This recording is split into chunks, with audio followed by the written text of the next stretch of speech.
जय राधा माधव कुंज बिहारी।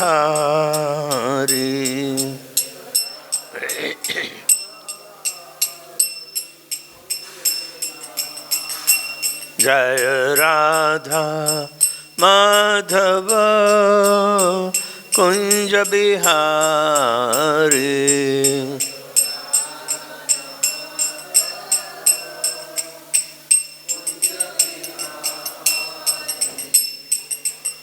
गोपीजन वल्लभ गिरिवरधारी।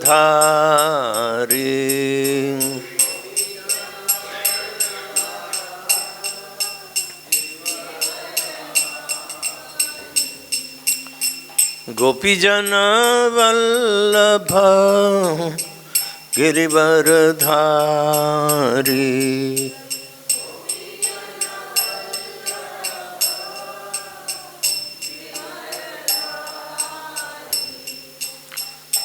यशोदानंदन ब्रज जन रंजन।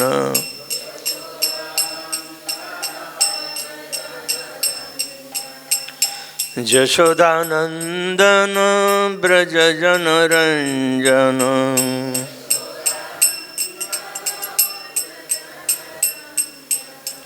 जमुना तीर वनचारी।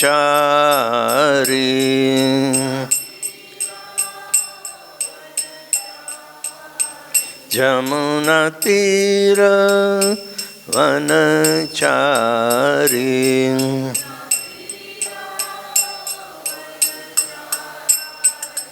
जय राधा माधव कुंज बिहारी।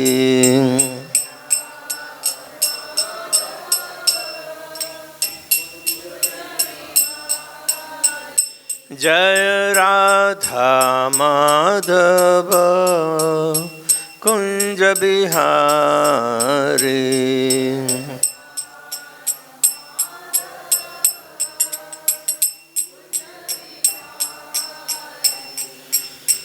गोपीजन वल्लभ गिरिवरधारी।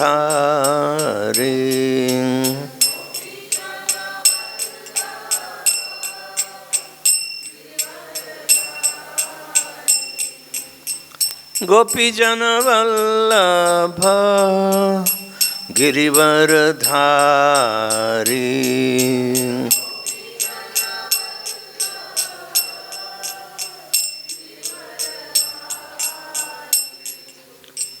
यशोदानंदन ब्रज जन रंजन।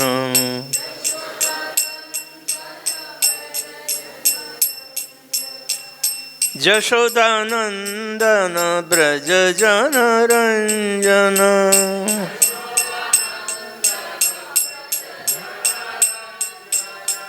जमुना तीर वनचारी।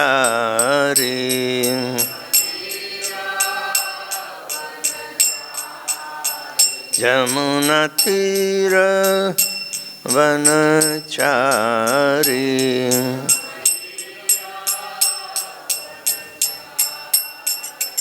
जय राधा माधव कुंज बिहारी।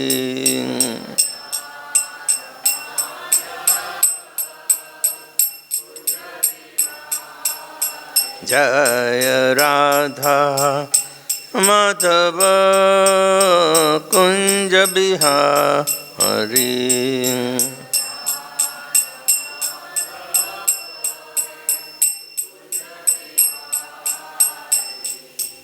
गोपीजन वल्लभ गिरिवरधारी।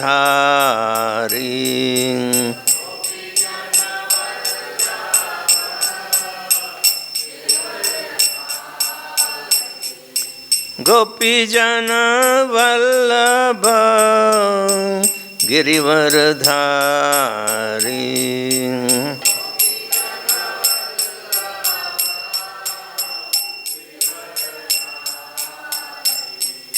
यशोदानन्दन व्रज जनरञ्जन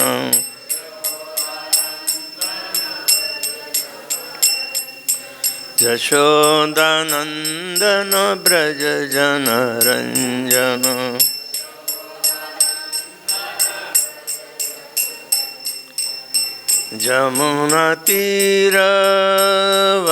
जमुनातीरवनचारी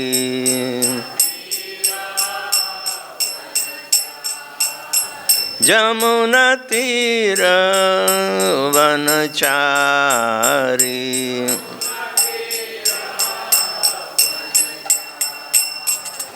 जय राधा माधव कुंज बिहारी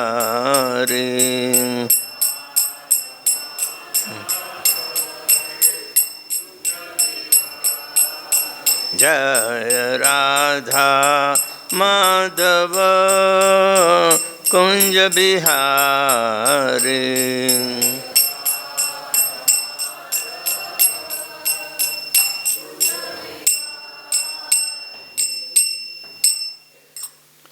जय ओम विश्वपाद परमहंस परिव्रजकाचार्य अष्टोत्तर शत शिष्यमद इस डिवाइन ग्रेस चरणारविंद भक्तिवेदांत स्वामी जगत गुरु श्रील प्रभुपाद की इस्कॉन डिप्टी फाउंडर आचार्य जगत गुरु श्रील प्रभुपाद की जय। जय ओम विश्वपाद परमहंस परिव्रजकाचार्य अष्टोत्तर शत शिष्यमद इस डिवाइन ग्रेस भक्ति सिद्धांत सरस्वती ठाकुर महाराज श्री प्रभुपाद की जय। अनंत कोटि वैष्णव वृंद की जय। नामाचार्य श्री हरिदास ठाकुर की जय। प्रेम से कहो श्री कृष्ण चैतन्य प्रभु नित्यानंद श्री अद्वैत गदाधर श्रीवासादि गौर भक्तवृंद की जय। श्री श्री राधा कृष्ण गोप गोपीनाथ श्याम कुंड राधा कुंड गिरि गोवर्धन की जय। ब्रजमी वृंदावन धाम की जय। नवदीप मायपुर धाम की जय। जगन्नाथपुरी धाम की जय।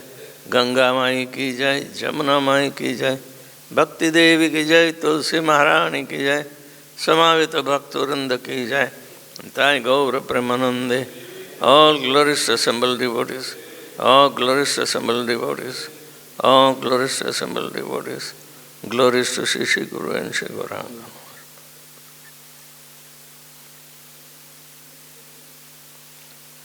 Om Namo Bhagavate Vasudevaya. Om Namo Bhagavate Vasudevaya.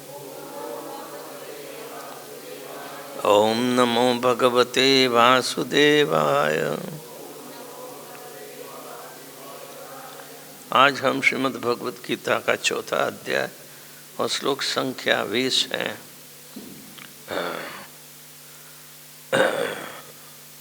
ये दिव्य ज्ञान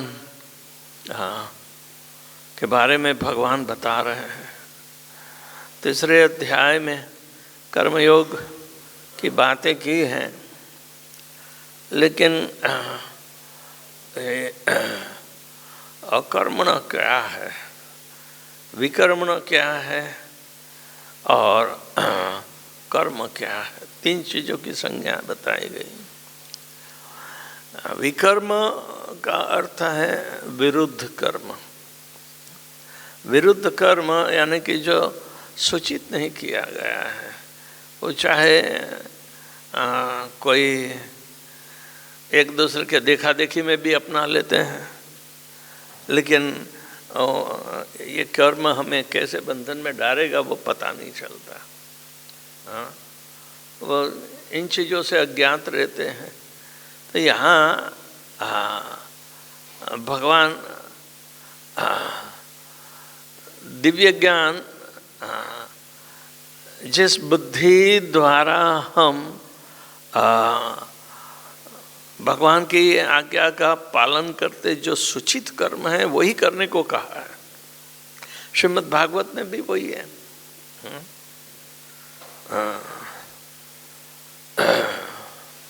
भगवत गीता में भगवान कहते हैं स्वकर्मणा भी अभ्यर्च सिंधिम विदंती मानवा। कर्म की पूर्णता का परिचय अपने स्वकर्म जो वर्णाश्रम कर्म है और जो विभाग में हम आते हैं उसमें जो दर्शाए गए कर्म करते ही हम यह तो भगवान को अर्पित करते हैं, भगवान के संतोष के लिए करते हैं, तो सिद्धि हमें मालूम होती है, सिद्धि का परिचय होता है। यहाँ भगवान कर्म की ये जो सारी जटिलता हैं उसके बारे में भगवान संदेश देते हैं।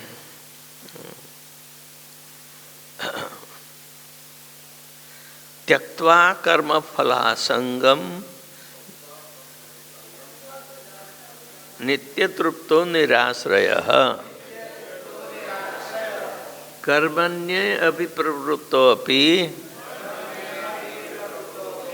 नैव किंचित करोति यः।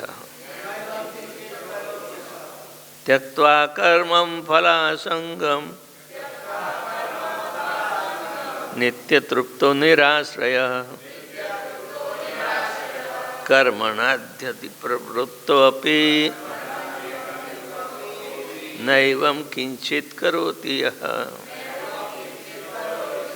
त्यक्त्वा कर्मफलासंगम नित्यतृप्तो निराश्रयः कर्मण्यभिप्रवृत्तोऽपि नैव किंचित करोति यः।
Mothers.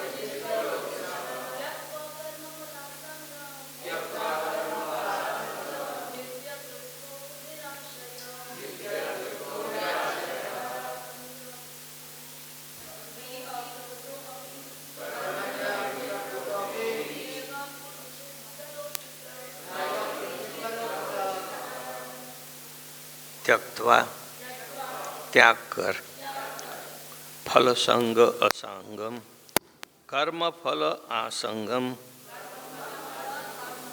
कर्म फल की आसक्ति नित्य सदा तृप्त तृप्त निराशय आश्रय रहित कर्मणि कर्म में अभिप्रवृत्त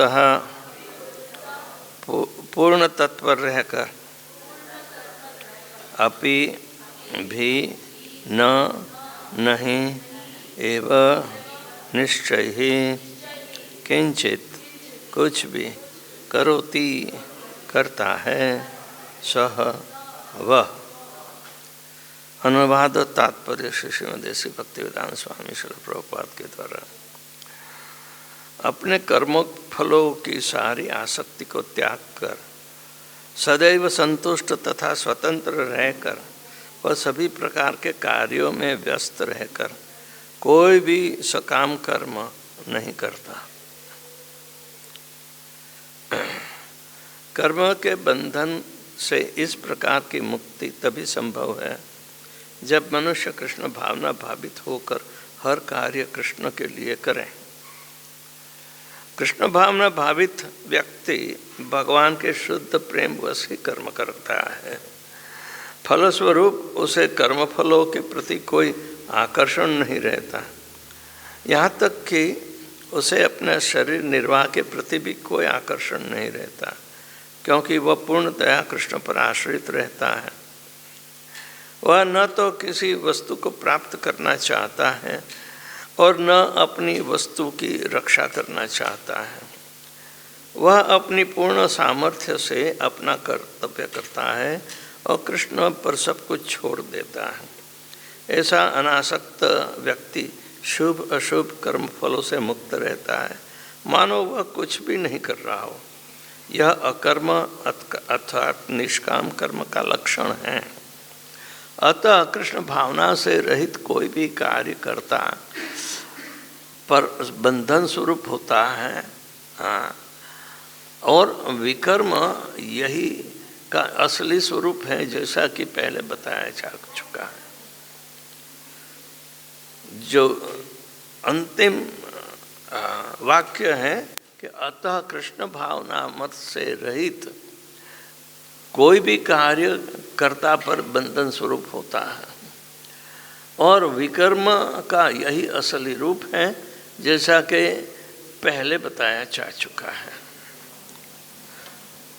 ओम अज्ञानतिमिरान्धस्य ज्ञानाञ्जनशलाकया चक्षुरुन्मीलितं येन तस्मै श्रीगुरवे नमः। श्रीचैतन्यमनोभीष्टं स्थापितं येन भूतले स्वयं रूपकदा मह्यं ददाति स्वपदान्तिकम्। वन्देऽहं श्रीगुरुं श्रीयुतापदकमलं श्रीगुरून् वैष्णवांश्च श्रीरूपं साग्रजातं सहगणा रघुनाथान्वितं तं सजीवं साद्वैतं सावधूतं परिजनसहितं कृष्णचैतन्यदेवं श्रीराधाकृष्णपादान् सहगणा ललिता श्रीविशाखान्वितांश्च। हे कृष्ण करुणा सिन्धो दीनबन्धो जगत्पते गोपेश गोपिकाकान्त राधाकान्त नमस्तुते। तप्त कांचन गौरांगी राधे वृंदावनेश्वरी ऋषभानुसुते देवी प्रणमामि हरिप्रिये। वाञ्छाकल्पतरुभ्यश्च कृपा सिन्धुभ्यैव च पतितानां पावनेभ्यो वैष्णवेभ्यो नमो नमः। नमः ओं विष्णुपादाय कृष्णपृष्ठाय भूतले श्रीमते भक्तिवेदांत स्वामिनिते नामिने। नमस्ते सारस्वते देवे गौरवाणी प्रचारणे निर्विशेष शून्यवादी पाश्चात्य देशतारणे। जय श्री कृष्ण चैतन्य प्रभु नित्यानंद श्री अद्वैत गदाधर शिवासादि गौर भक्तवृंद। हरे कृष्णा कृष्ण कृष्ण हरे हरे, हरे राम राम राम हरे हरे।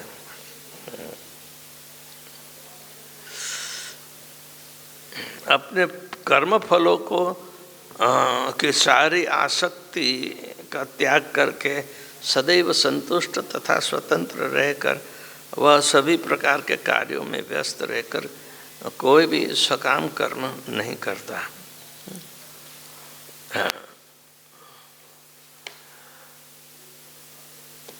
ये तो विशुद्ध भक्त की भी एक स्थिति है। और जो भक्ति में नहीं है फिर भी ऐसे कर्म अपने ज्ञान द्वारा इस सीमा पर लाता है कि करना है तो कृष्ण की प्रीति के लिए ही करना है। हाँ, और वो अपने परिचय द्वारा जो उसे प्राप्त हुआ है कर्म करने का,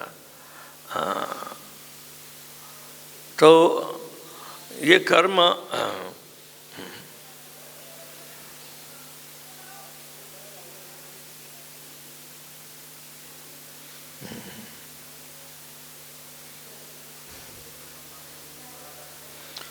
ये कर्म की संज्ञा कैसे है, वो बंधन कारक है या नहीं है?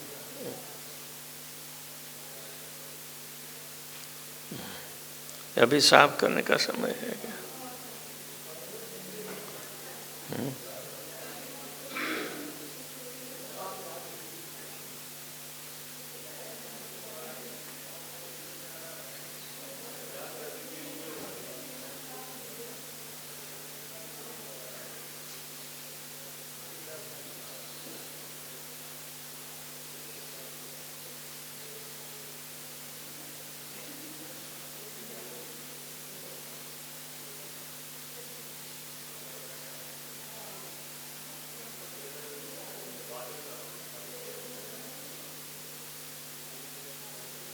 धन्यवाद।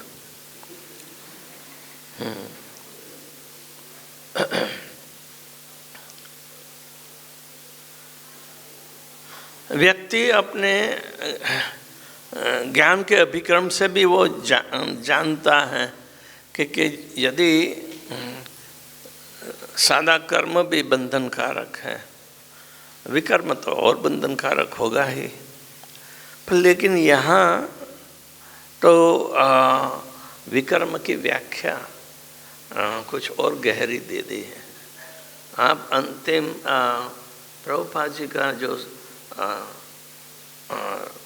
तात्पर्य बताया कि अतः यानी कि देयरफॉर कृष्ण भावना से रहित कोई भी कार्य करता पर बंधन स्वरूप होता है, और विकर्म का यही असली रूप है।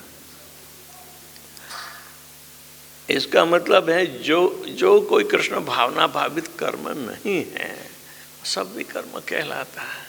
उसमें कर्म भी आ जाता है, विकर्म भी आ जाता है। विकर्म को विरुद्ध कर्म कहते हैं।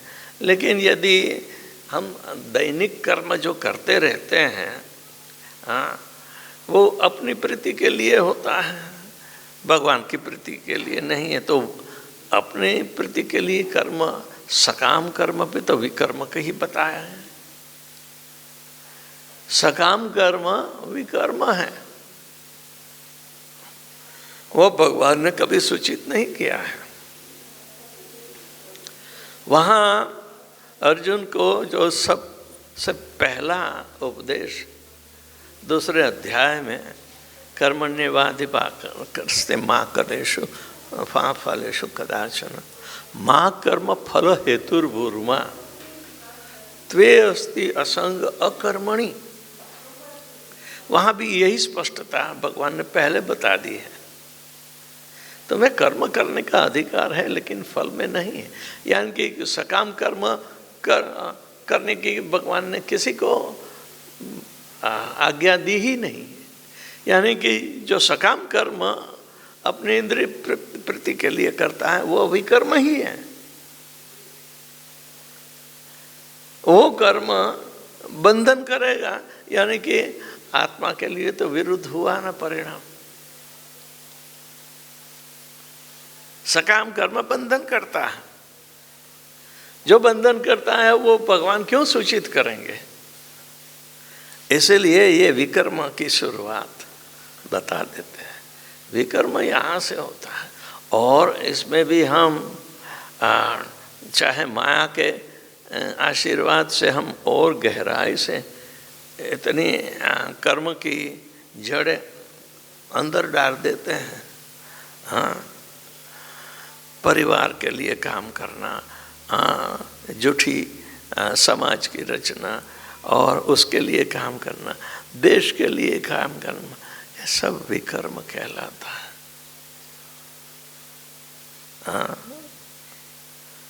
विरुद्ध कर्म, आत्मा के विरुद्ध कर्म करना।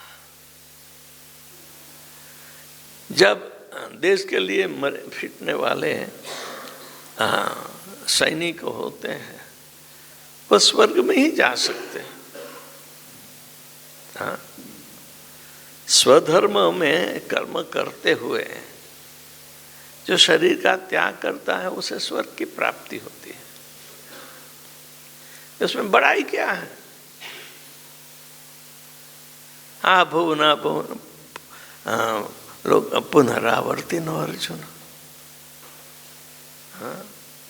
ये पुनरावर्तन कराने वाला है।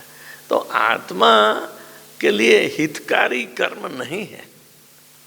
अपने चतुर्वर्ण में 4 जो आश्रम में जो 4 सूचित कर्म करने को कहा है, वो भी विकर्म है। लेकिन ये सारे कर्म यदि भगवान की प्रीति के लिए करें तो वो भी कर्म नहीं कहलाता है। अपनी प्रीति के लिए, अपने समाज के लिए या अपने शरीर के विस्तार के लिए जो कुछ करते हैं, तो ये बुद्धि ठीक नहीं है। ये गाय और गधे की बुद्धि के बराबर समझा जाता है।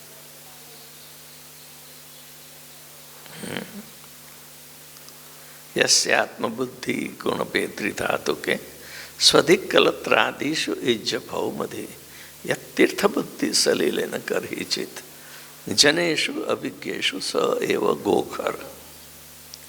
श्रीमद् भागवत के जो उद्देश्य है और कर्म के संदेश के जो है, तो ये सब सारे अकर्म के संज्ञा पर हैं, भक्ति के संबंध में और भगवान के संबंध में ही है। वर्णाश्रम में अपने स्वधर्म का पालन करना हितावह है, क्योंकि कम से कम स्वर्ग तक उन्नति हो सकती है। स्वधर्मे निधनम हित्वा पर धर्मो भयावह।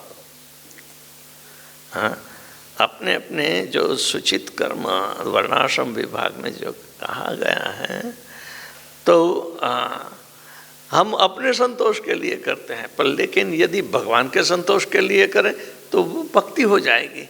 फर्क इतना ही है।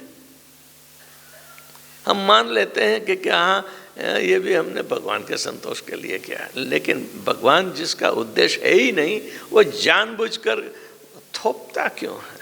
यानी कि उसकी समझ ठीक नहीं। तो यहाँ ये समझ प्रभुपाद जी बता देते हैं कि अतः कृष्ण भावना से रहित कोई भी कार्य करता पर बंधन स्वरूप होता है।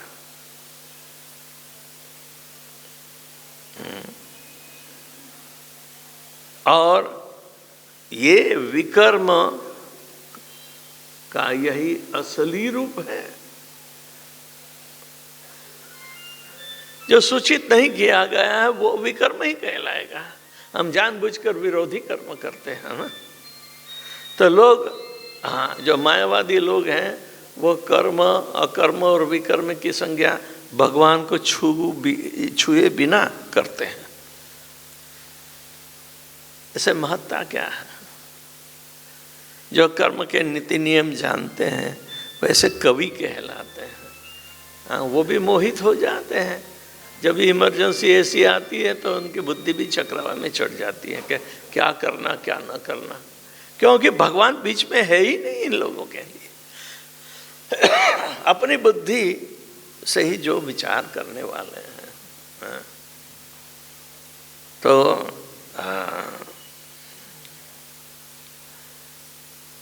ये समझना कि हमारे कर्तव्य हमें बंधन मुक्त कब कराएंगे। वहाँ से शुरुआत करते हैं प्रभुपाद जी। ओम अज्ञानतिमिरान्धस्य ज्ञानाञ्जन शलाकया चक्षुर्मिलितं येन तस्मै श्री गुरुवे नमः। कर्मों के बंधन से इस प्रकार की मुक्ति तभी संभव है जब मनुष्य कृष्ण भावना भावित होकर हर कार्य कृष्ण के लिए करे। कृष्ण भावना भावित व्यक्ति भगवान के शुद्ध प्रेमवश ही कर्म करता है। ये जो स्थिति है वो भक्ति में आती है, ज्ञान में नहीं आती, ध्यान में नहीं आती। हाँ, ध्यान में इंद्रियों को नियंत्रित करने के लिए सारा हमें कर्म बंद कर देना पड़ता है। हाँ, शरीर के कर्म, अपने विचारों के कर्म यानी कि मन के कर्म, और इन सब को नियंत्रित करके हमें भगवान के प्रत्यय अपने ही हृदय में परमात्मा जो जिसकी अभिव्यक्ति अभी तक हमें हुई नहीं, इन पर ध्यान देना है। हाँ, भगवान का परिचय नहीं है, फिर भी भगवान के ऐसे अपरिचित स्थल और स्थिति पर हमें ध्यान देना होता है।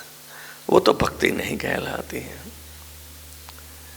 भक्ति का गहरा रूप जो भगवान की स्थिति को जानता है, भगवान के व्यक्तित्व को जानता है, वो परमात्मा का स्वरूप क्या होता है वो जानता है, तभी तो वो अपने हृदय में वो परमात्मा पर चिंतन कर सकता है।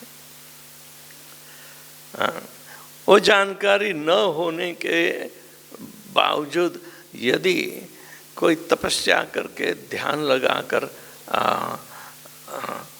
अव्यक्त अविज्ञात मित्र को अपने हृदय में उनका ध्यान धरना चाहता है, तो उसको शून्य के अलावा क्या दर्शन दिखाए? एक पर तो विचार है ही नहीं।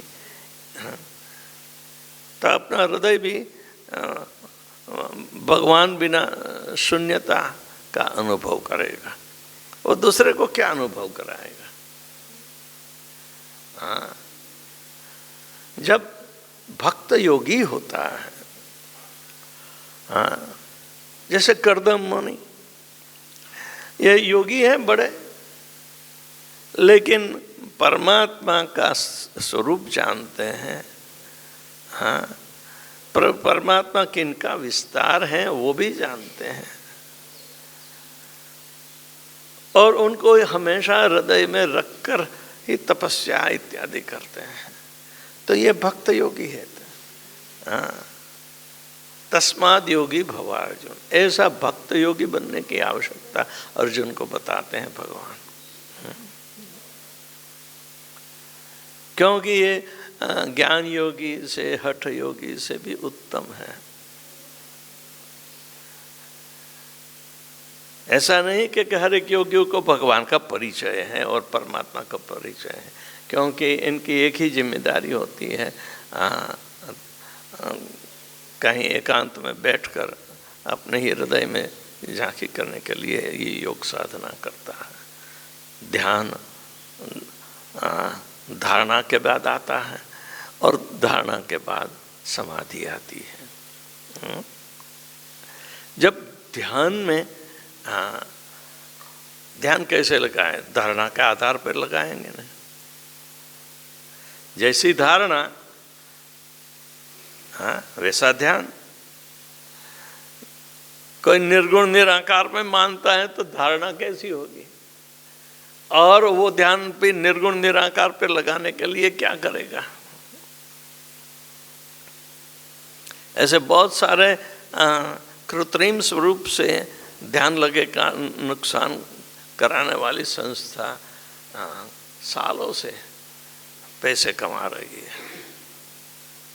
हाँ, अंधेरे में जाकर मोमबत्ती जलाते हैं और कहो ध्यान धरो उस पर। कोई प्रकाश रूप, हाँ, व्यक्तित्व पर ध्यान रखता है। प्रकाश तो निर्गुण निराकार का स्वरूप है, इस पर ध्यान लगाने से क्या फायदा? और हाँ, जो स्वरूप है, जो आदेश देता है, वो स्वरूप और आदेश में एक रूपता जब हम समझते हैं तो वो भक्ति ही द्वारा ही समझा जाता है। तो ज्ञान मार्गी की सारी उपासना अधूरी रह जाती है, ध्यान मार्गी की उपासना भी अधूरी रह जाती है। हाँ, तो परिचय करना है तो इस ढंग से जब तक दिव्यता का परिचय नहीं होता, क्योंकि भगवान दिव्य होते हैं। हम यदि ब्रह्म ज्योति को भी दिव्य समझते हैं, लेकिन उसका मूल कहाँ है, उसका उद्गम कहाँ है? तो स्वरूप से होता है। तो भक्त लोग स्वरूप के द्वारा दिए गए आदेश पर ज़्यादा ध्यान देते हैं। निर्गुण आदेश कैसे दे सकता है? भगवान ने भगवत गीता में कितने सारे आदेश दे दिए हैं, क्या करना क्या नहीं करना, अपनी प्रीति के लिए ही करना। बारंबार कहते हैं, फिर भी यदि ये आदेश का मूल स्रोत निर्गुण निराकार है, तो उस पर आदेश पर भी कितनी श्रद्धा होगी। लेकिन कोई व्यक्तित्व, परम व्यक्तित्व आदेश देता है और अपना हक जमा कर कहता है। हाँ, हक में क्या होता है? भगवान का नाम भगवान ने स्वयं अपने मुख से कहा है।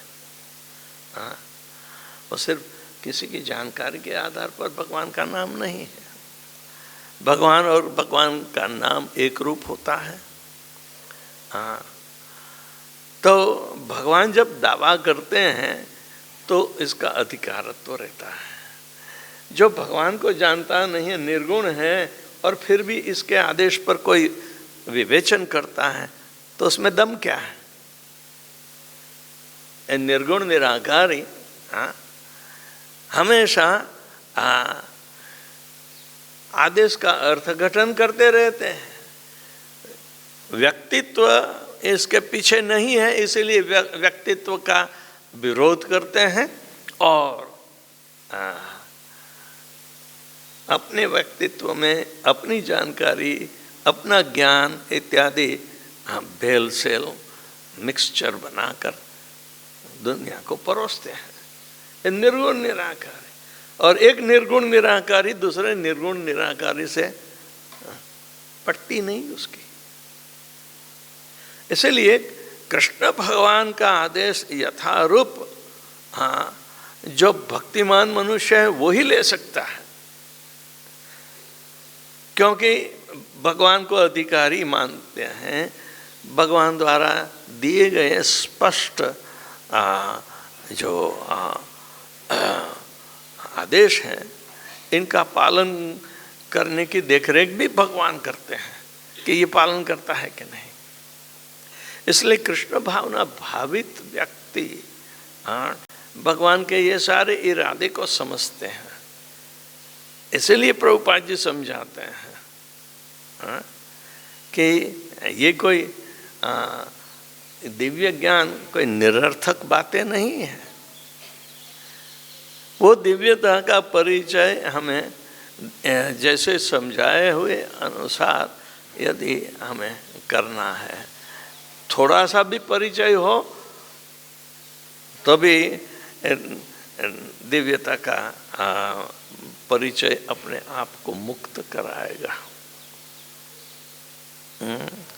स्वल्पमप्यस्य धर्मस्य त्रायते महतो भयात्। ये स्वधर्म है, दूसरे स्वधर्म नहीं कहलाते हैं, खुद के बनाए हुए धर्म नहीं। तो यहाँ एक ही वाक्य में प्रभुपाद जी ने इतनी सारी स्पष्टता कर दी, तो हम भी देखें कि हम कितने ढंग से भगवान को समर्पित होकर कार्य करते हैं।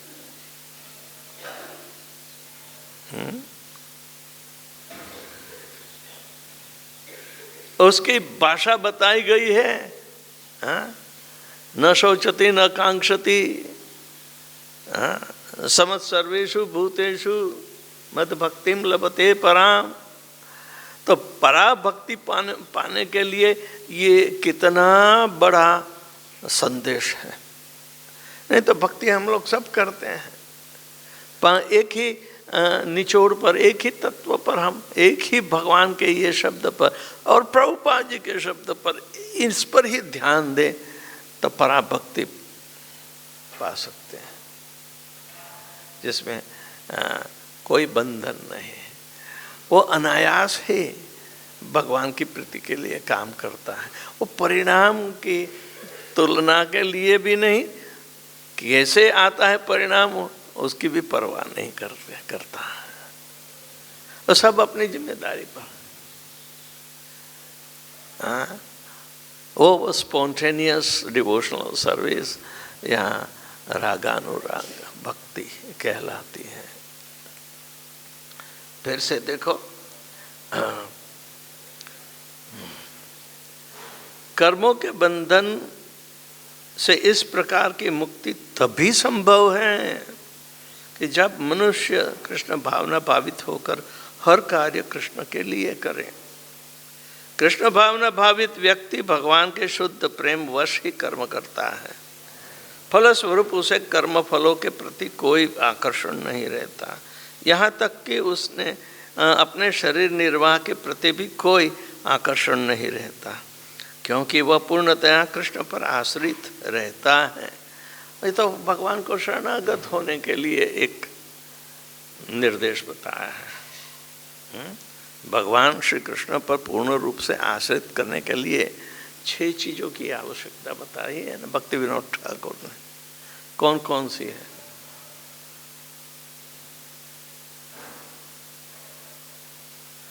षड्विध शरणागति कौन कौन सी है?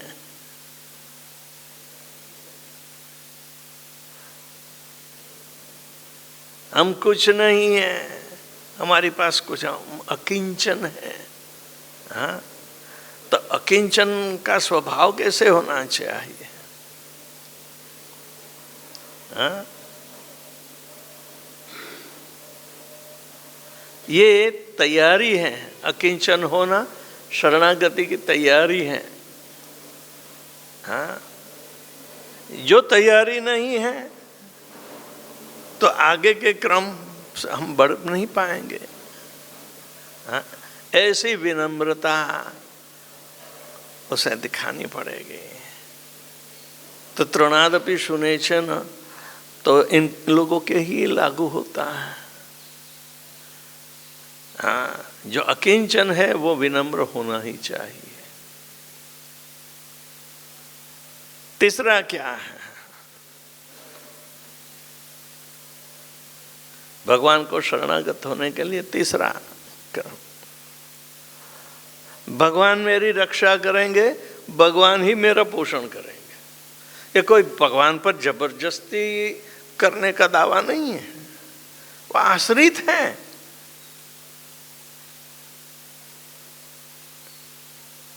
तीसरा और चौथा, जिन्होंने अपना स्वार्पण कर दिया है, भगवान आप जैसे राखो मैं रहूंगा, कोई फरियाद नहीं करूंगा, मैं आप पर आश्रित हूं, आप मेरा पोषण करोगे, मुझे पूरा भरोसा है, कोई कंडीशन नहीं। और उसी प्रकार आप मेरी रक्षा करोगे, मेरी भक्ति की रक्षा करोगे, और संपूर्ण आश्वस्त रहता है।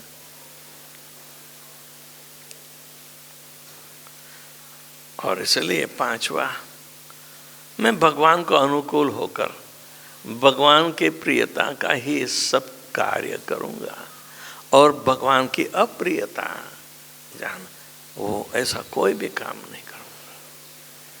तो ये षड्विध शरणागति का नियम है। जो पूर्ण तरह भगवान पर आश्रित है, वो कृष्ण भावना हाँ पर आश्रित है, वही व्यक्ति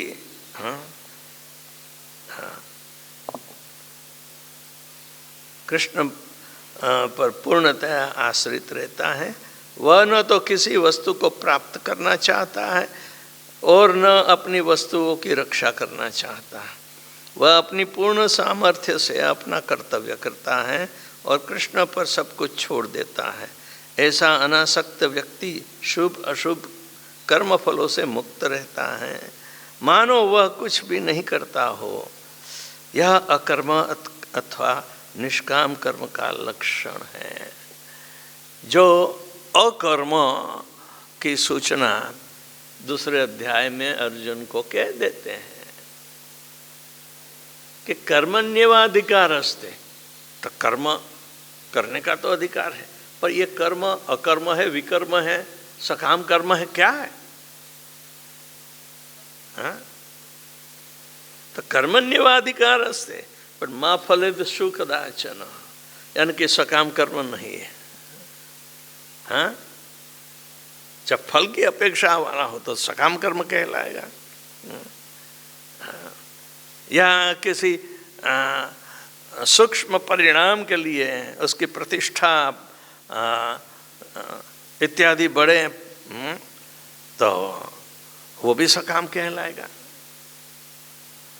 हाँ। तो कर्मण्येवाधिकारस्ते मा फलेषु कदाचन, तो मां कर्म फल हेतुर्भुर्मा, ये तू जो काम कर रहा है तो कर्म फल के हेतु नहीं करेगा।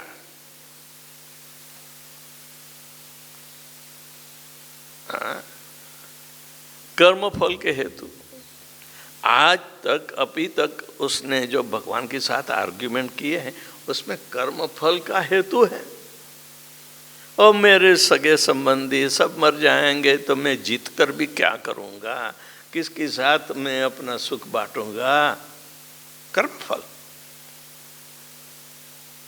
हाँ? मैं लड़ना नहीं चाहता हूं, कर्म फल।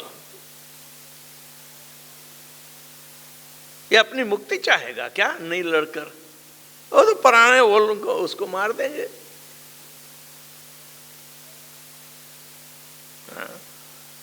तो मां कर्म फल हेतुर्भुर्मा, तो कर्म फल के हेतु के लिए कर्म मत कर तेरी लड़ाई का।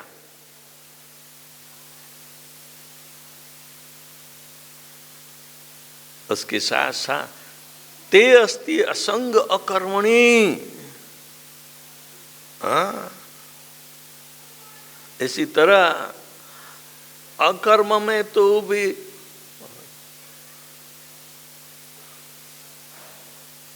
फल मुक्त नहीं रहे। अकर्म करना है तुझे, अकर्म में तुझे असंग नहीं होना चाहिए, अकर्म कर। ये स्पष्ट निर्देश भगवान ने दूसरे अध्याय में ही दिया। करना है तो अकर्म कर, अकर्म में कोई बंधन नहीं है। यज्ञार्थात् कर्मणो अन्यत्र लोकोयम, ये सब अकर्म है। हाँ, तो भगवान की प्रीति के लिए अकर्म करना भगवान की भक्ति कहलाएगी। भगवान की प्रसन्नता के लिए अपने अपने वर्णाश्रम धर्म में जो सूचित कर्म किए गए हैं वो सब करने को अकर्म कहा है। इतनी बुद्धि नहीं रही है और कर्म फल के संग में हम लपटे रहते हैं तो हमारा उद्धार कौन करेगा?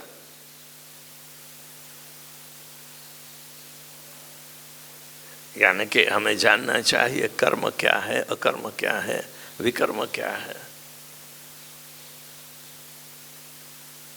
ये सब विकर्म कहलाता है। हाँ?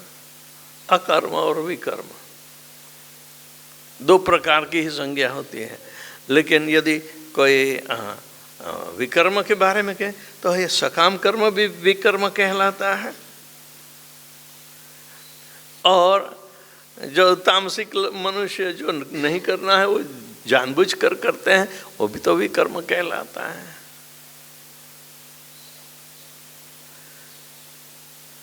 तो ये सब कोई सात्विक भाव में जानता है, कोई राजसिक भाव में जानता है, कोई तामसिक भाव में जानता है, कोई इनका अभ्यास करके गहरा पंडित भी बन जाता है और ऐसे कर्म के लिए फटाफट बहुत सारे विवेचन भी करता है, पर लेकिन भगवान की भक्ति के साथ जुड़ा नहीं है।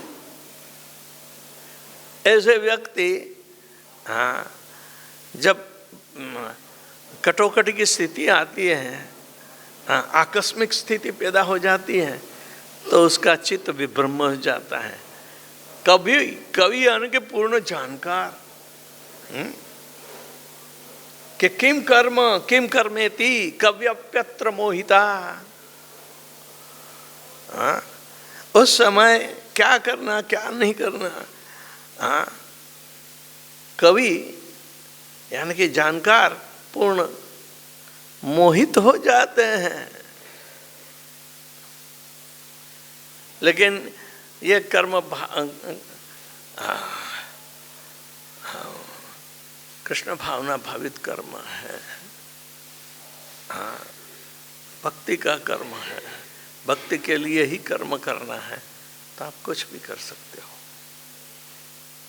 कि उसमें निश्चय पूर्ण भक्ति भाव में जुड़ने से ही जो उसके अतः बिना कृष्ण भावना भावित जो परिणाम होते हैं वो विकर्म के परिणाम होते हैं, वो सब मिटेंगे। हमारा जीवन भक्तिमय बने, उसके लिए ही कर्म करने में कोई आपत्ति नहीं। वो समझदारी पूर्वक जिम्मेदारी पूर्वक कर्म अदा करना अपने जीवन की सफलता मानते हैं, क्योंकि वो भक्ति का कर्म है। तो भक्ति के कर्म करने से सभी व्यक्ति कर्म की जंजाल से छूट सकते हैं। तो कर्मणा गहनो गति, कर्मणा गहनो गति, इसकी गति बहुत गहन है कि कौन से कारण से हमें ये भोगना पड़ता है, कौन सा कारण हम जान ही नहीं पाते। इस जन्म में और अगले जन्म में एक कर्मों की गहना गति की श्रृंखला चालू हो जाती है, तो परेशानी ही परेशानी। तो यह अध्याय जो दिव्य ज्ञान प्राप्त करने की बात करता है, यह विशुद्ध भक्ति के लिए जो ज्ञान प्राप्त करना है तो वो दिव्य ज्ञान कहलाता है। क्योंकि दिव्य ज्ञान बिना हम भगवान की दिव्यता का परिचय नहीं कर पाएंगे। और भगवान कहते हैं कि जन्म कर्म च में दिव्यम एवं वेत्ति यो तत्वतः त्यक्त्वा देहम पुनर्जन्म नैति मामेति स्वर्जन।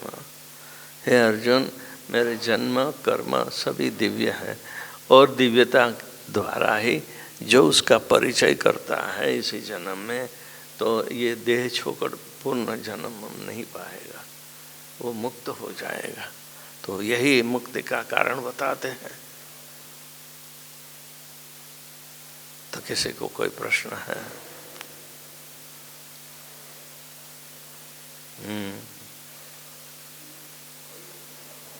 माइक दे दो भाई।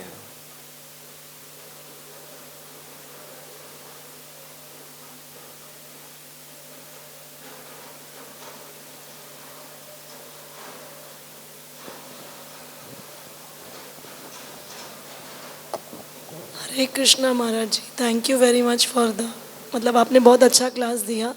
लेकिन मुझे उदाहरण चाहिए, मतलब उदाहरण क्या है विकर्म का और सकाम का और अकर्म और कर्म, उसके उदाहरण बताइए कि जैसे कैसे हम जाएं और भगवान के धाम जाएं। भगवान स्वयं बता देते हैं। कर्म जो बंधन करता है, यानी कि कर्म फल की अपेक्षा द्वारा कर्म किए तो वो सकाम कर्म और साधारण रीत से कर्म कहलाता है। पर उसमें भी अकर्म, भगवान की प्रीति के लिए कर्म करना है, मेरी प्रीति के लिए नहीं, तो वो बंधन से छुड़वाता है। उसे यज्ञ के कर्म भी कहते हैं। यज्ञार्थात कर्मणो अन्यत्र लोकोयम कर्म बंधन तदर्थम कर्म कौन्तेय मुक्त संग समाचर। मुक्ति पाना है तो यज्ञ की प्रीति के लिए कर्म करो। यार अपने जो कर्म हैं, कर्म की आहुति दे दो, कर्म फल की आहुति दे दो, मुझे कुछ छूना नहीं, मेरा निभाव भगवान करेंगे। लेकिन हमें भरोसा ही नहीं। हमें तो बाहर जाकर चाय पीनी है, तो पैसे तो चाहिए, तो कर्म करना। हाँ, ये सब सकाम कर्म है, वो कर्म बंधन में डालते हैं। और बंधन की गति भी गहरी होती है। और सामान्य बंधन के चलो मैं चाय छोड़ दूं, अरे आज तक पी रखी है, कुछ नहीं हुआ, अभी क्यों मुझे छोड़ने को कह रहे हैं? छूटती नहीं। एक चाय जैसी चाय हमें गुलाम बना देती है, तो कर्म का फल है।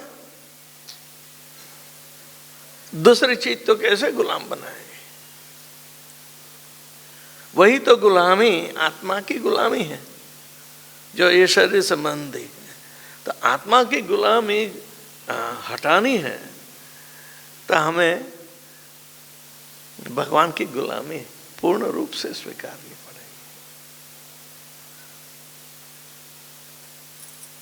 गुलाम तो है ही है। किसके गुलाम बने? चाय के? हाँ? हैं? नहीं, आज तक गुलामी मानस रखा है, इसलिए वो गुलामी से आजादी में मैं क्या करूंगा?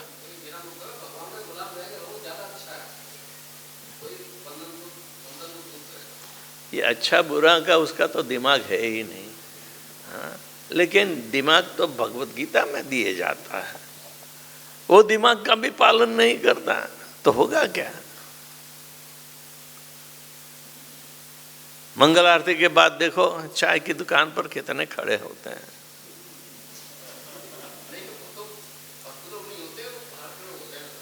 अरे भैया, बाहर के नहीं, अंदर वाले भी होते हैं। आप गेस्ट हाउस में जाओ, चाय जाती है, वहां बनाते नहीं, लेकिन कप तो ले जा सकते हैं, है ना? जांच पड़ताल करो। अभी एक लेख आया था, न्यू वृंदावन में एक जगह को सुरक्षित बना है जहां स्मोक कर सकते हैं, दूसरी जगह नहीं। जैसे भी एयरपोर्ट पे जाओ तो स्मोकिंग रूम होता है, तो इन लोगों ने सोचा चलो हम भी कुछ दे दें थोड़ी जगह, क्योंकि स्मोक करने वाले तो आते ही होंगे। तो दया करो, यह आधुनिक भावनाएं हैं।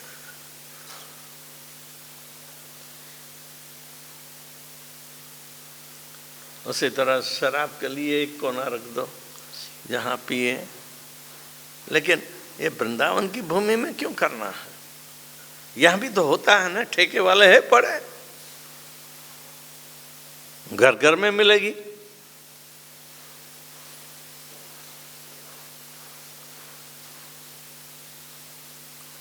पता नहीं कौन सिक्योरिटी क्या माल चेक करता है।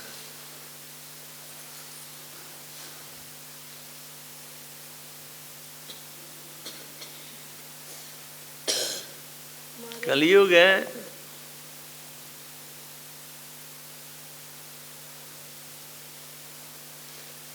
हम जब पिछली बार आए थे 1 महीने पहले, तो वहाँ मैंने बता दिया था कि भैया ये बाहर फूल वाला कनेर के फूल क्यों बेच रहा है? यहाँ बिहारी जी में आपको कनेर का फूल नहीं दिखाएगा, ये इस्कॉन में ही क्यों बेच रहा है उसकी माला? वर्ज्य है। भगवान को कनेर के फूल चढ़ते नहीं, क्योंकि जहरी कहलाते हैं। तो इसलिए तो सबके हमें मालूम नहीं, हमें मालूम नहीं। क्या मालूम नहीं?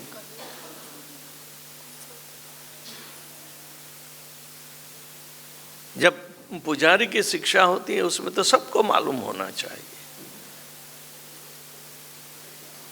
एनीवे, हरे कृष्णा। श्रील प्रभुपाद की